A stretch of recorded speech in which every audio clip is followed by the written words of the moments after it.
Frankie, Yo, Ian, what's up, bro? you son of a bitch. Oh, you son of a bitch. I'm excited to talk today about tough coaching. For I- those of you that don't know Ian and me, we often greet each other with that. So talking about tough coaching, toughen up. This is how we do it. Son of a bitch. Yes. Yes. So the question we are going to attempt to answer is tough coaching still effective? I think there's different mindsets on it. Obviously, this is changing all the time, and the world of Bobby Knight is no longer with us. And I think when people think of tough coaches, they think of that. They think of Lombardi or someone who's just screaming all the time, Bobby Knight style. But I think we can define what tough coaching is today and what tough coaching isn't. We're not talking about, is bullying still effective? I think we're talking about, do you want to have a tough coach or one that lets you slide and get away with everything? So, and one of the things I think is relevant too is, like, I hear this all the time, right? I can't employ millennials. I don't know how to push. You can't push a millennial. Bullshit. You're a bad manager. Yeah.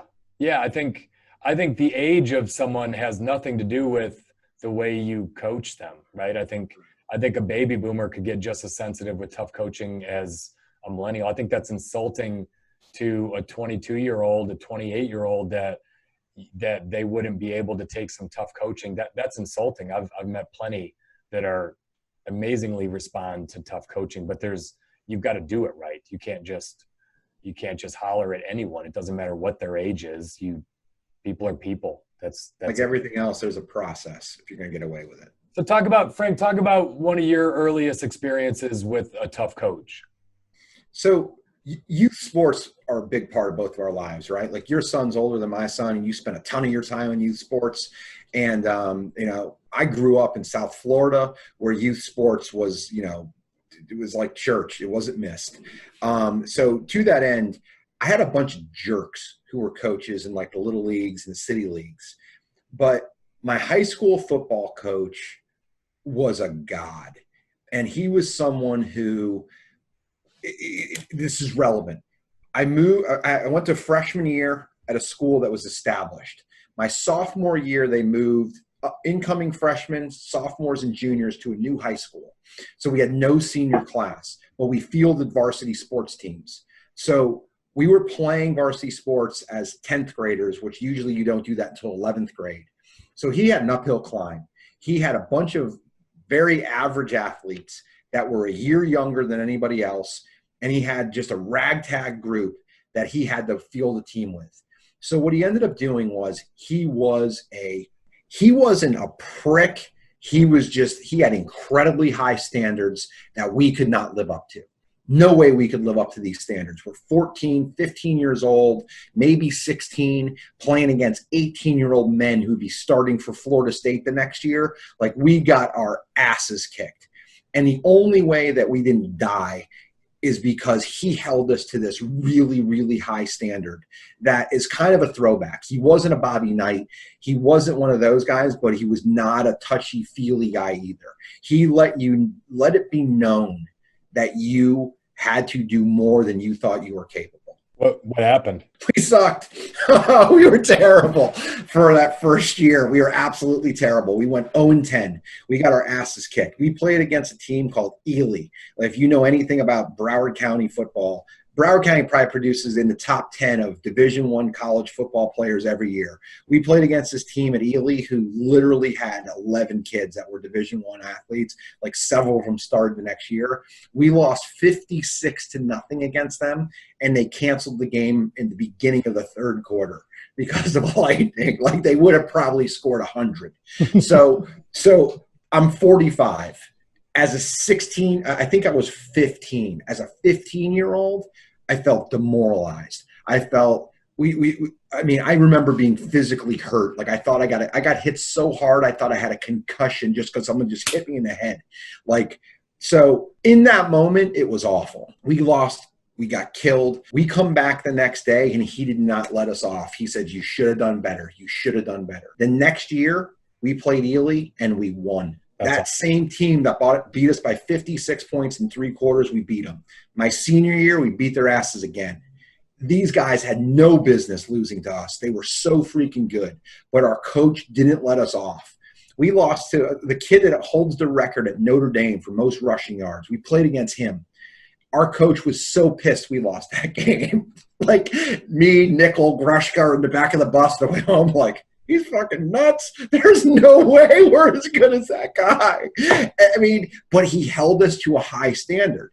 And what ended up happening over time was a couple of things. Immediately, a year later, 2 years later, we were way better than we should have been. 10 years later, I remember those lessons. I remember being in business and being overmatched and knowing I got to just do the work, show up to the weight room, which means get there early, stay late, do all the little stuff that lets me be. I'm not going to win today, but I can win in 6 months. I can win in 5 years. 20 years later, 30 years later, I know that those little building blocks and those little fundamentals and those little things that I did as a kid when I was 14, 15, 16, and those ass kickings, it translates into business. I got there. I didn't know what the hell I was doing. I wasn't very good, but I knew that if I persevered and I kept putting in the work, it would get better. 2 decades later, you look at those dots and you can connect them. That's why both of us are where we're at. We both have had very successful corporate careers. I've got a great business, but you got to get your ass kicked first, but you got to have somebody who believes in you, who can push you past what you see. I love that. That's, I think about it all the time. I just read this incredible series in The Athletic. They had the top 100 baseball players of all time. I've sent you a bunch of them. Yeah. I read all 100 of them. I'm just fascinated by, great writing. Poznanski's awesome. But what struck me is in at least half of these top 100, the dad plays a prominent role in the makeup of these baseball players, that just insatiable drive and work ethic. And really, there's like the craziest, which is Mutt Mantle, making his son swing from both sides of the plate and throw with both arms, and, bringing out his uncle so the uncle could throw left-handed to him and he'd throw right-handed, and just never. Wow, I didn't know that one. Never said good job to Mickey his entire life. He died never saying good job. Mickey, and that's like over the top, right? Mickey became an alcoholic. He had lots of problems. But most of the dads were on that spectrum of never satisfied dads. And, the kids were always trying to live up to that intense coaching. And, there's a balance of it. But for me, when I think of a tough coach, the first thing that comes in my head is my dad, because he coached me and everything when I was a young kid. And when you're the coach's son, and I think about this with my son all the time, the coach's son has this extra level of pressure that you just feel, that you don't want to let down the coach and your dad. And there's this expectation that you should be the best player on the team, or at least one of the best players on the team, because your dad's a coach. How could you not know how to play the sport?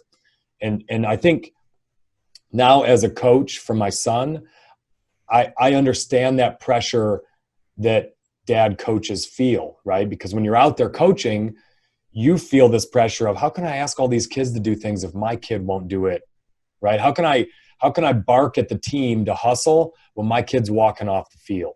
How can I bark at the kids that they should do extra reps if my kid's not out in the backyard hitting off a tee all day? It's this extra pressure of, I can't ask what my own son won't do more of, that you always feel as a coach. And now as a coach, as a dad, I feel that. I'm really hard on my son, on IJ, on everything. There's nothing that I ask any kid on my team that I don't ask IJ 2X for, or 3X, on everything, whether it's fielding, running, hustling, extra work, swinging. He feels that pressure from me all the time. And now as a dad, I understand why my dad was as tough on me. And there were times where he drove me nuts. There were times where we didn't talk the whole way home from a tournament in Canada. He was frustrated with me because of my effort or my toughness or something. And I would be mad at him for days. And it's the biggest gift he ever gave me. It's why I am who I am. It's why whenever anything's tough, I just inherently know to go put in more work. And that has always worked for me. whether my grades weren't good enough in engineering, or I wasn't selling enough at GE, or I wasn't getting results as a manager, or it doesn't matter what it is. It's always kind of in the back of my head, him telling me you're not working enough, you're not putting in the time. It's always comes back to a tough coach telling you about effort. One of my favorite things is the shirt the Ravens wore last season. Nobody cares. Work harder. It's like tough coaching teaches you that.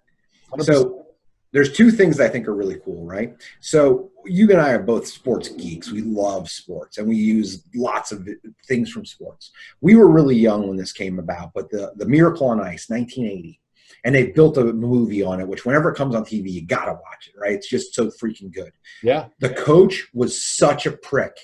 Like, he was such the tough coach. Yeah. And there was a scene where the assistant asked, like, the team psychologist, like, why? And the team psychologist says, maybe because if they hate him so much, they'll all love each other. So we started this thing off talking about my tough coach. My tough coach in high school, I'm 45, this is 30 years ago. There's, 50, 60 people on a football team? 20 of them I still talk to on a regular basis. Like, 10 of my best friends on earth were on that team. So if you are a tough coach, you are going to cement with people something. And it's harder to do it in business. It's harder to do it as people get older. But if you can build a culture of accountability, you can build these little things in your business, what ends up happening is you get legions of people who will stick with you. Like, let's transition this to business, right? You and I are not easy to work for. We're good communicators, but we have very high standards, and we push people. And if your metrics suck, you are going to get fired. And not only that, you know it because we set that expectation up front. That's tough coaching, but it's good coaching. And it's like, think about that, Ian. Like, how many people keep in touch with you from jobs you've left? Like, for me, it's tons. Yeah. No, I every tough coach I ever had, I stay in touch with. I enjoy talking to them. I appreciate the fact that they made me better. I know that they're a big reason why I was able to earn more money, to have more opportunities, to grow in companies, because they didn't let me settle for any kind of status quo. And it's interesting. We're going to talk about this a little bit, the things that you got to have. I think the Miracle on Ice is worth talking about. There's a phenomenal documentary that looks at the Russian side. So we look at it as like the greatest miracle ever that these kids went and did it. And what the difference was is the Americans were kids. They were kids with no expectation. They were just happy to be playing in the Olympics. The Russians were professionals. They were seasoned. They had multiple gold medals. They were heroes, right? And their coach treated them the exact same as the U.S. coach. And they absolutely just collapsed. They rebelled. They weren't down with half of the way he treated them. And what should have been an absolute ass kicking to the U.S. Like, that team just fell apart under itself with the same exact coach, the same unreasonable, everything is objective, everything is results. So I think it's worth talking about today. The team matters in who you're coaching, right? And you as a 15-year-old, I bet your coach probably cut you a little more slack as a senior on certain things than he did when you were a 15-year-old sophomore coaching you once you had won a few games. He was probably still tough all the time, but you had earned a little bit more slack that you probably felt you deserved than the kid that had no chance of being on the field and shouldn't have been there. Probably pushed you a lot harder when you were a younger kid. So that's a great thing to segue into, right? So as a young kid, showing up day one of practice, he knew I didn't know shit, and he pushed me. 3 years later, when I was a senior and I was pretty damn good, he expected me to hold his standards with others. And that's what I did. His tough coaching was to a point where I knew that I could hold somebody else accountable because he would expect it. And he'd be pissed at me if I didn't. And that's good coaching. That's like, hey, you don't deserve this now because you're worm shit, But when you get a little bit better and you put in your time, that's what good management is. It gives you the latitude to take what you've learned and impart it and to help and to build something. And you always hear, like with sports teams, you hear the word program a lot. That's what it is. It becomes a cultural thing. And you and I have taken that into businesses. And my business is that way. We've got core values. We got all kinds of stuff that kind of keeps the lanes defined. And there is nothing better than coaching someone hard and watching somebody else hold someone else accountable. Like one of my best employees brought his brother's resume to me. And he said to me, he goes, look, interview him like he's a stranger.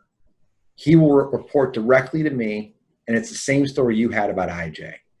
I will hold him more accountable than anybody. Like, you've built something systemic when that's the way it's working. Yeah. And that's how you build great cultures. Yeah. It's I think there's an important component of tough coaching, right? There's tough and there's unreasonable, right? And you have to start by being reasonable. But one thing that I see that most new managers get wrong when they try to be tough is they don't earn the right to do it. So, all right, my dad didn't need to earn anything. He's your dad, right? So there are components of looking at your parents if they were tough on you that you can emulate. And your high school coach didn't need to earn anything. What were you going to do? Transfer schools? Were you going to end at a transfer portal? Not play. Get your parents to change addresses so you could deal with another probably unreasonable tough coach, right? You weren't going to do that. He knew he had a captive audience, but in business, you don't have a captive audience. Everyone who works for you is a free agent and could find another job like that. So what I see most people screw up as a new manager is they just don't earn the right to be tough, right? It's one thing to be tough, but if you come right out of the gate and you are Mr. Accountability hard ass and you don't get to know your people at all, there's no give or take, there's no personal relationship, you don't share anything about yourself, you're just business, right? You're Mr. Button Down blue shirt and I'm on your ass every day when you come in. People just rebel and they stop. They don't care, right?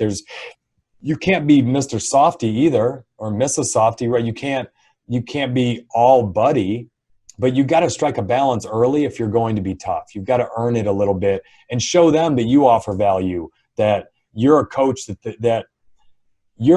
they would want to be involved with, that they want your tough coaching, right? Because tough coaching with someone who doesn't know what the hell they're talking about is just a waste of time.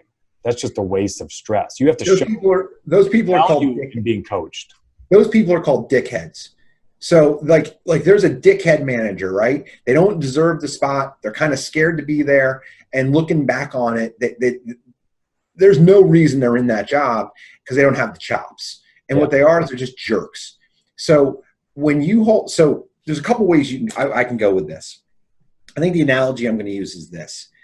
Being a jerk or a really tough coach is kind of like a fastball.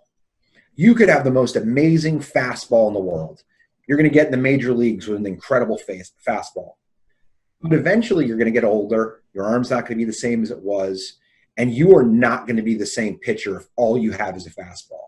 Look at the guy, like with the exception of Nolan Ryan and Roger Clemens taking a shitload of drugs, like every power pitcher developed something else. Greg Maddux pitched for 21 seasons because he had 5 pitches. So as a manager, you've got to think about, am I just going to be a jerk and hold people accountable, or am I going to develop a second and a third and a fourth pitch? So the way I came at it was I was too nice to start because I didn't feel like I had earned the right to hold people accountable or be a jerk. And what happened in the beginning as me being a manager, I did it myself. Like, okay, I'm not going to ask so-and-so to do this. I'll just go do it.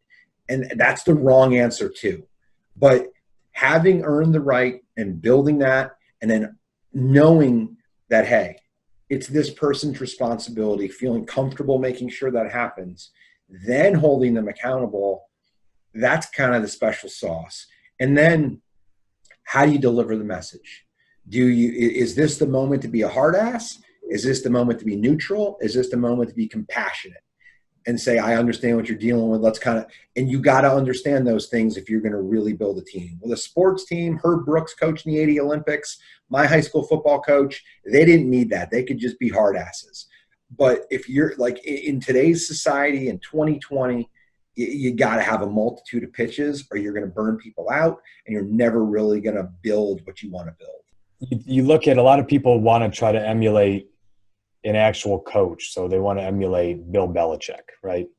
Bill Belichick is a terrible person to emulate, right? If you were going to go try to take his style and put it right into business, people just will leave, right? Bill Belichick's employees make millions of dollars and they want to win championships. So they know that that's a place that it's worth sucking it up and dealing with that personality all the time. You know, Nick Saban, Lombardi, like people can't leave.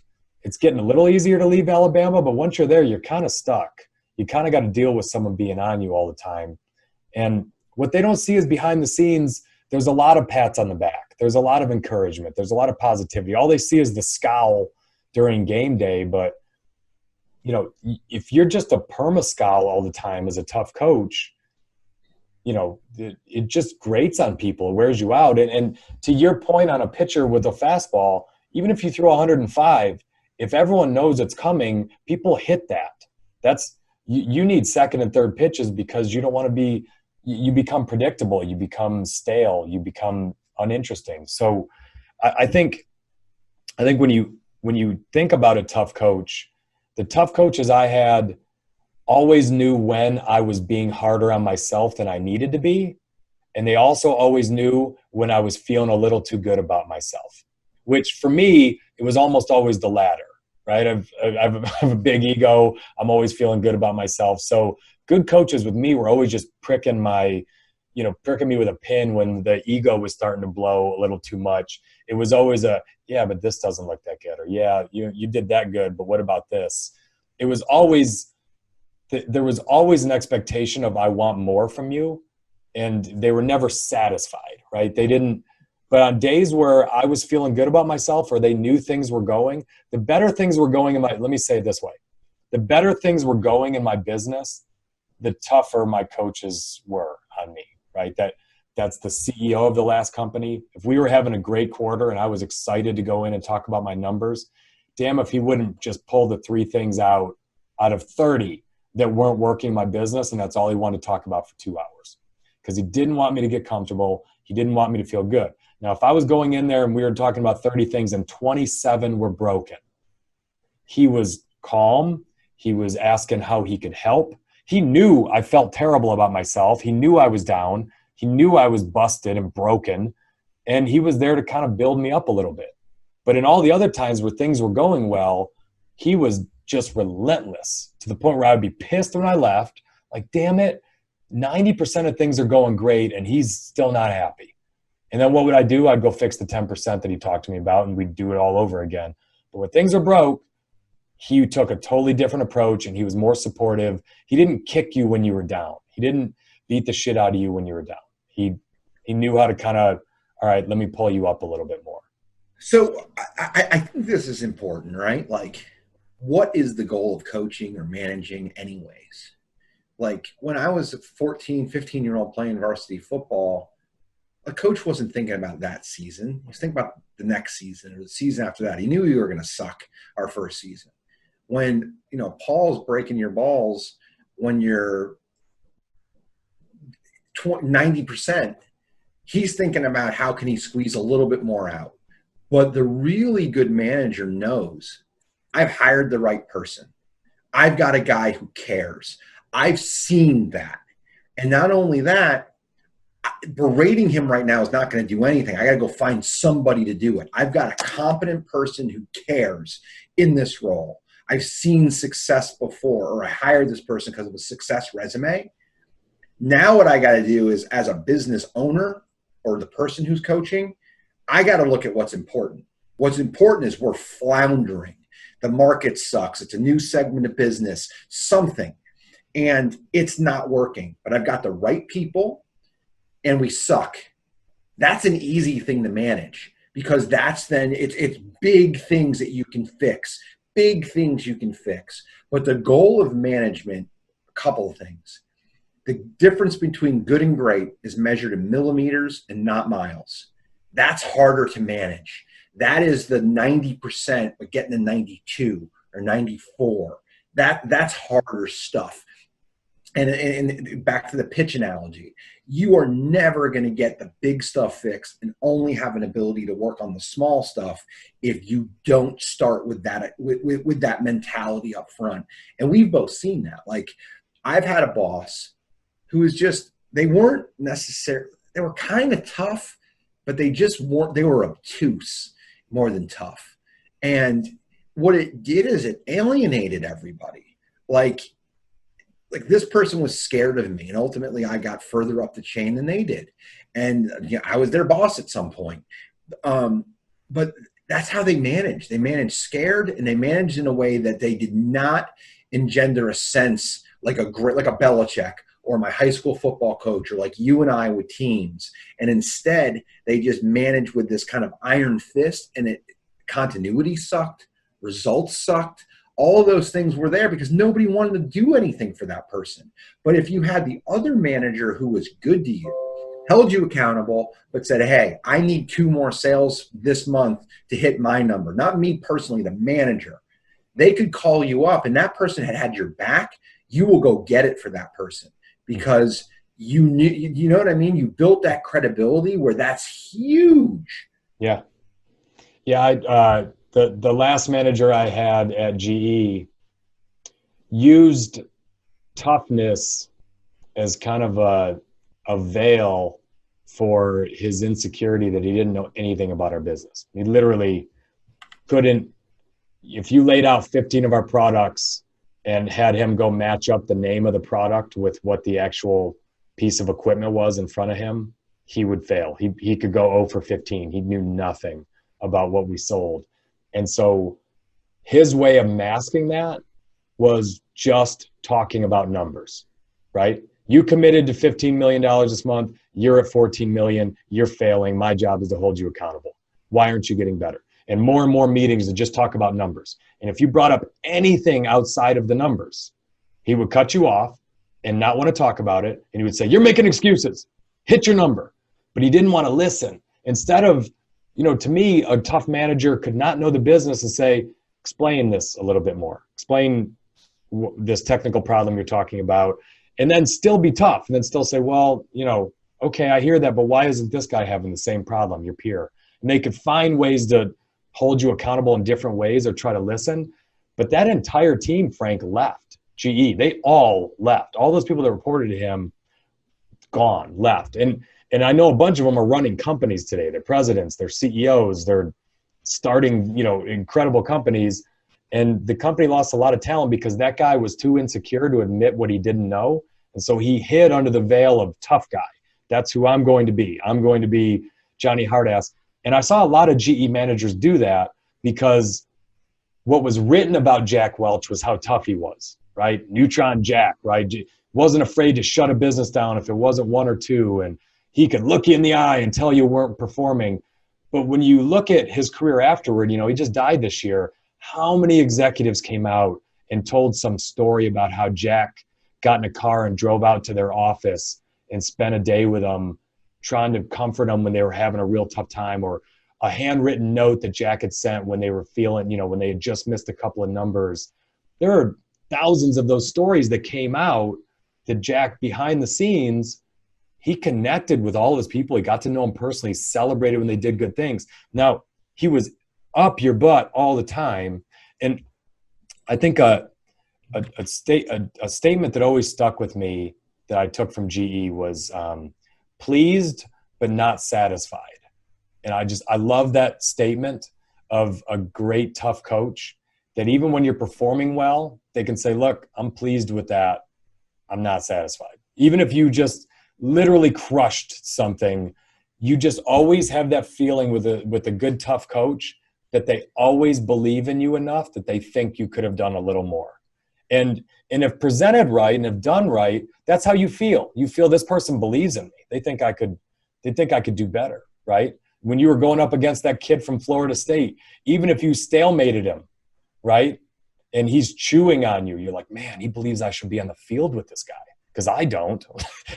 This guy's killing me out here. I don't believe I belong in the field, but he's not saying, hey, that's all right. He's saying, why'd you let him beat you? Because he believes in me. He believes that I do belong out here with an All-American defensive tackle when I really don't. And it gets you to perform to that level of his expectation. There's 100 ways I can go with this, and I think I'm going to do it this way.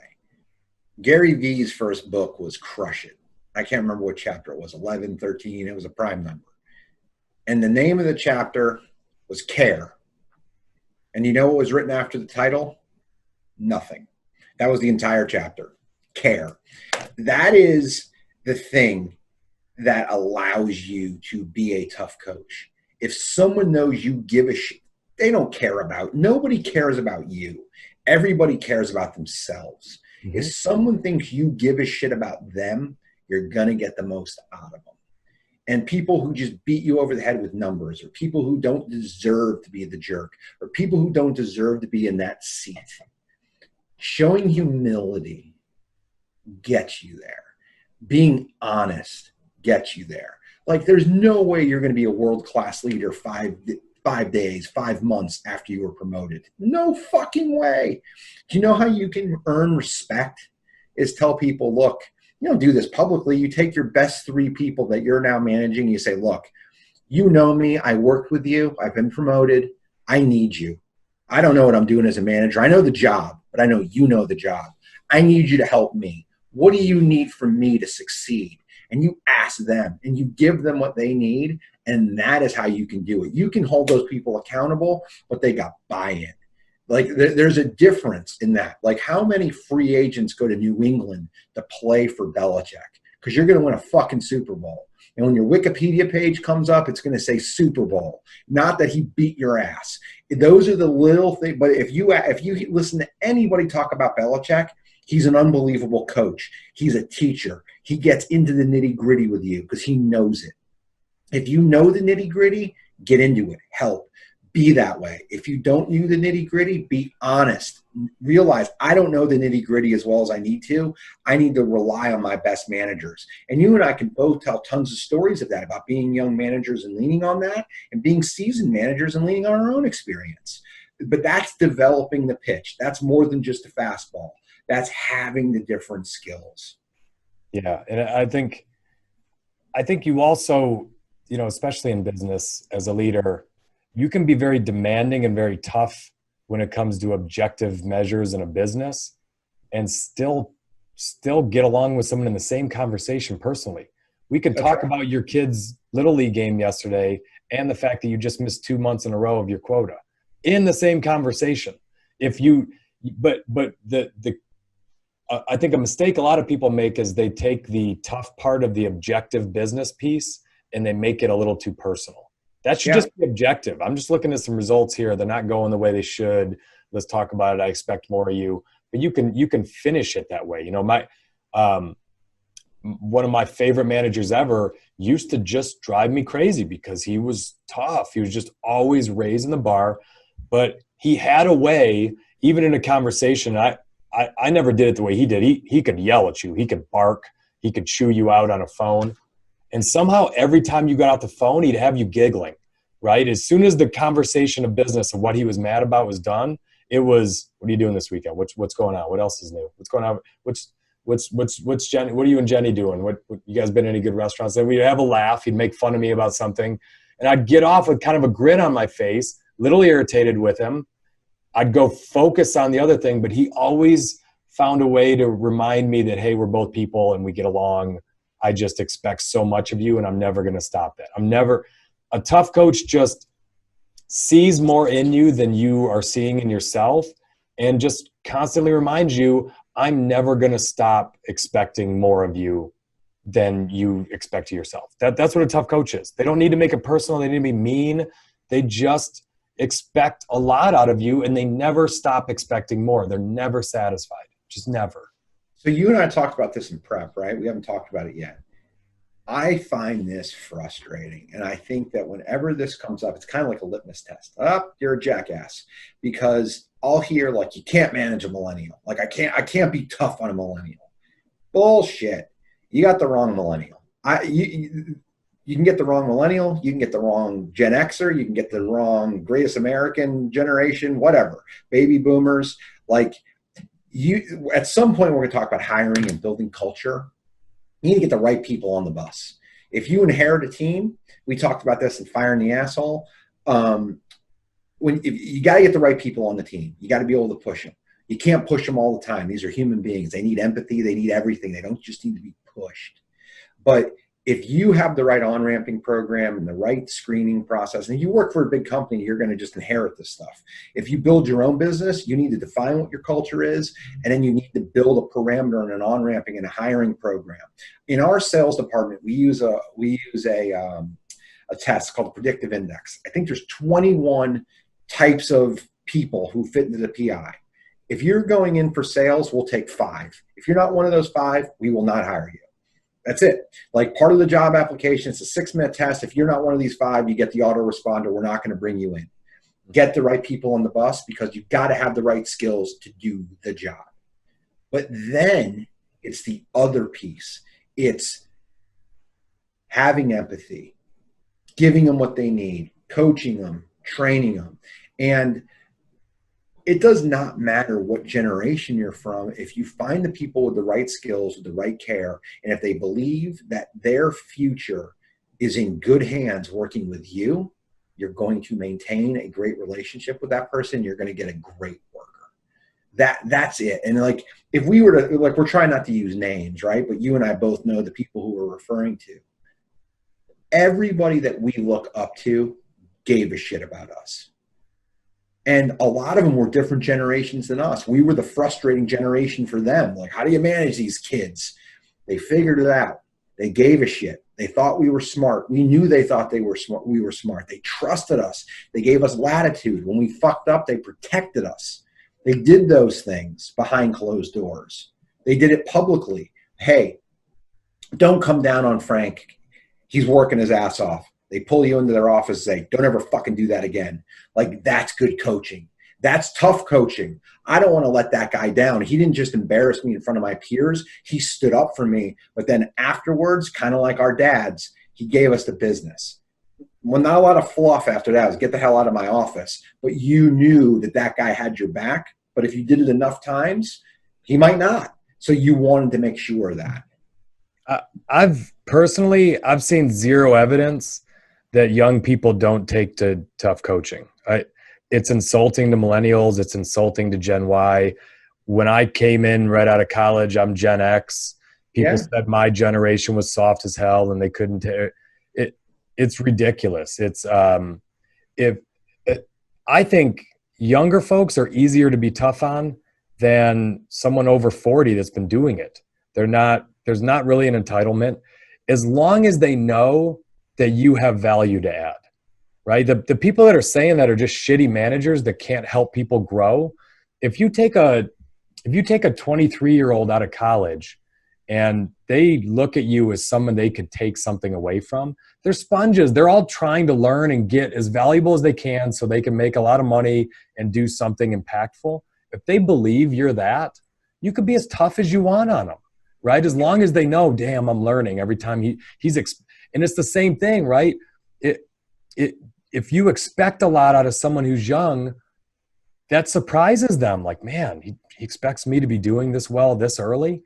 And it's like, yeah, I do. You should be performing as well as my 10-year veterans. Why aren't you? If you hire the right people, they love that. That's all I did was for the last 10 years, all I did was hire folks out of college or 2 years out of college. And I found that they were incredibly coachable, and you could be as tough as you wanted on them so long as you were always investing in them and helping them. And I think you nailed it. You show them that you give a shit. You show them you care. So all of us are humans, and we're all fragile in certain ways. So I'm going to give it, I have not told you about this story. This is recent. It's like a week ago. So we're 4.5 months after the pandemic hits, like life is, where are we in the cycle? Like nobody knows for sure, right? Like, so we end up firing 30% of our staff because we're panicking and we're going to go out of business. So we do that. But you and I have talked about this. You don't necessarily just write everybody's name down on seniority and pick the people who are senior and cut the people who are at the bottom. And you don't do it in the opposite. You're very smart about who you keep and who you don't keep. So a week ago, I'm looking around at my construction, my vice president of construction is doing fucking everything. And he's got a good team. He's got the woman who's the coordinator is very good. And the two of them are doing great. And I have a conversation. I said, look, I'm going to start being a prick to the construction department.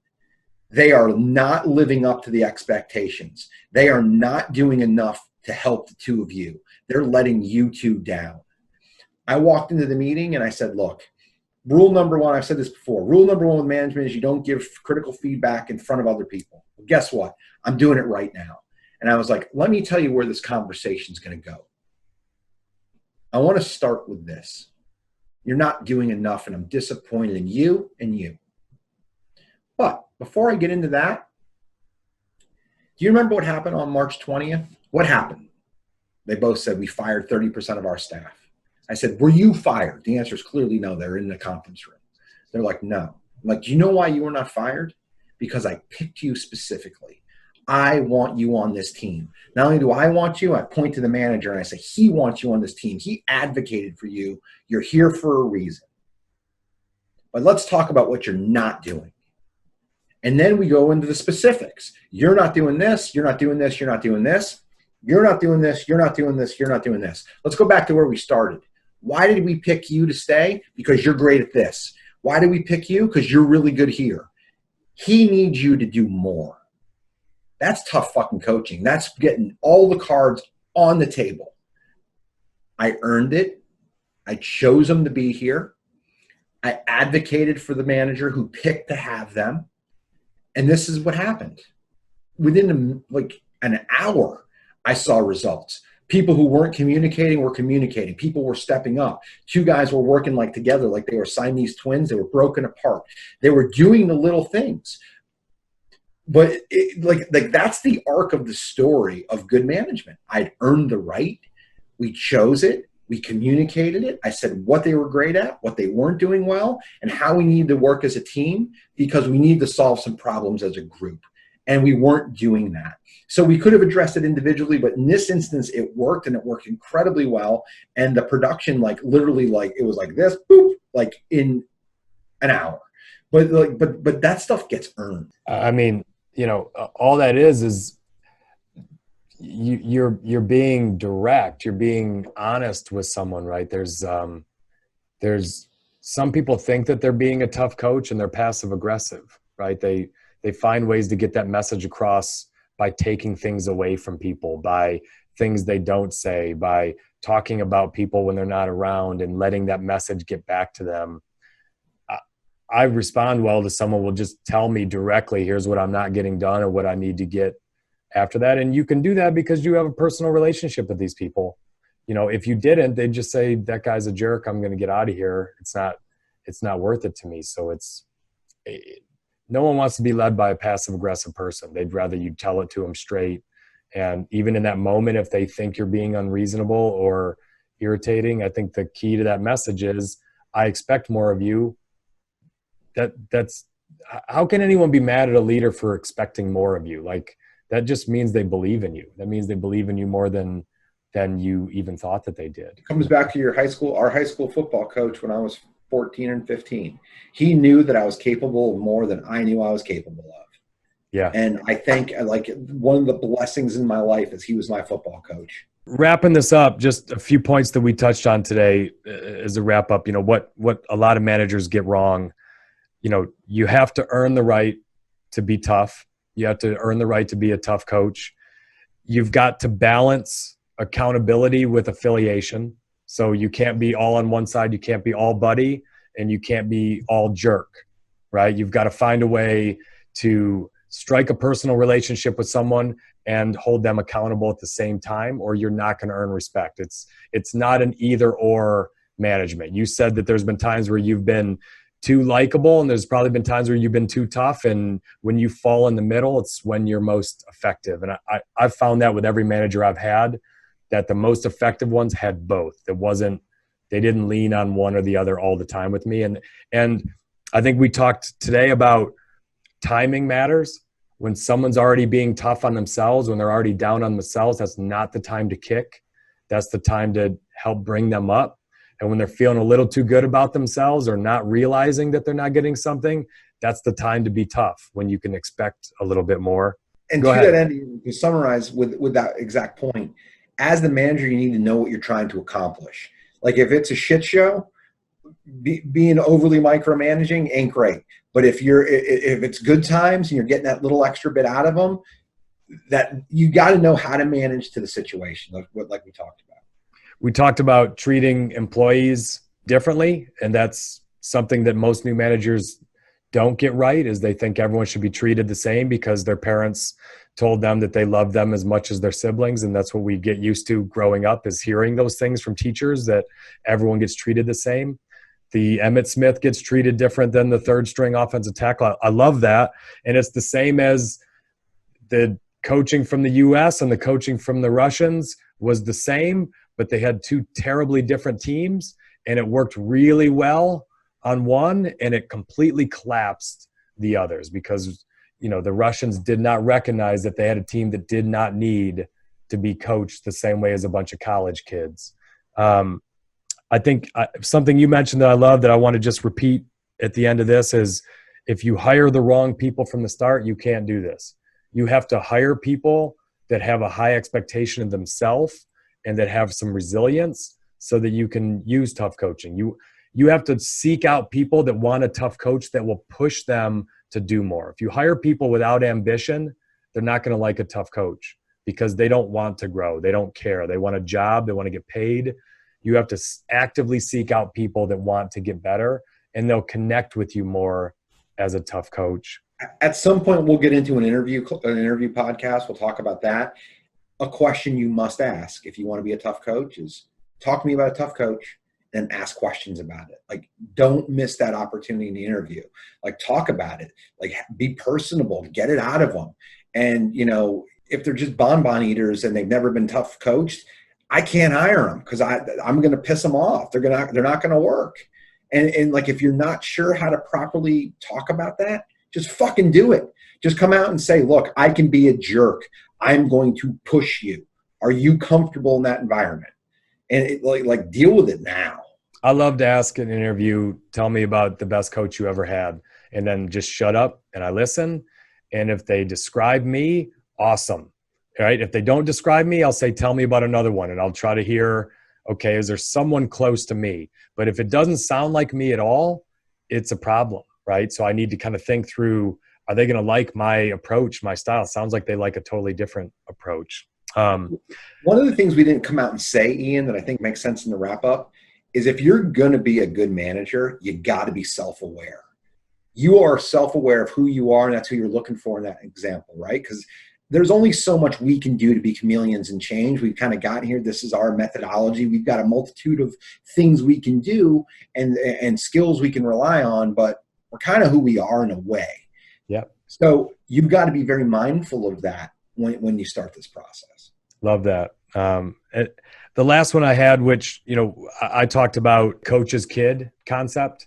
I think that applies in business, in that if you're going to be a tough coach, you have to be toughest on your captains, on your best people. So it so happens that IJ is one of our best players, but he has to be because he's my son. So that's a little different than in business. But in business, you can't play favorites with your best performer where they get off.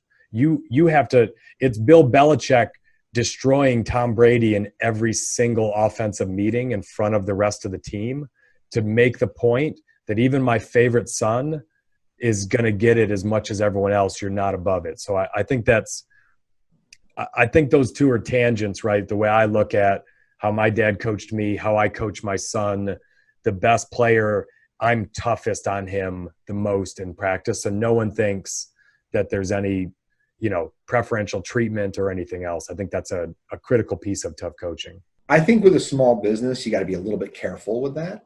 Like you don't have as big of a bench. So like what we do is we hold our top level people absolutely accountable. But when they do a good job, we use that as an example with the rest of the staff. 100%. Like, hey, so-and-so is doing a great job. Cindy's got 0% vacancy. She's doing a great fucking job. So if you're not living up to her expectations, you need to. So it's not really badgering her because she's doing damn well. But it's perpetuating of this is what I expect and my manager is doing it. You need to raise your game. It's the same thing. It's just delivered slightly different. It's the affiliation piece of it, right? You can't always be tough, right? If you're going to hold people to account, you have to give them recognition when something goes well and show them up as an example. And it's, usually what you're showing of your best performer is effort, right? Because if you're talking to a sports team, you don't get in front of the Bulls and say, why can't you all jump like Jordan? That's not what you're talking about. You're saying, does anyone notice that Jordan practices more than all of you? Does anyone notice that he gets here an hour before all of you at practice? Does anyone notice that in the fourth quarter, he doesn't want to come out? He's still playing defense. You talk about effort things with Jordan, because if you talk about talent, right, with the rest of the team and Jordan, they all roll their eyes and think we can't do those things.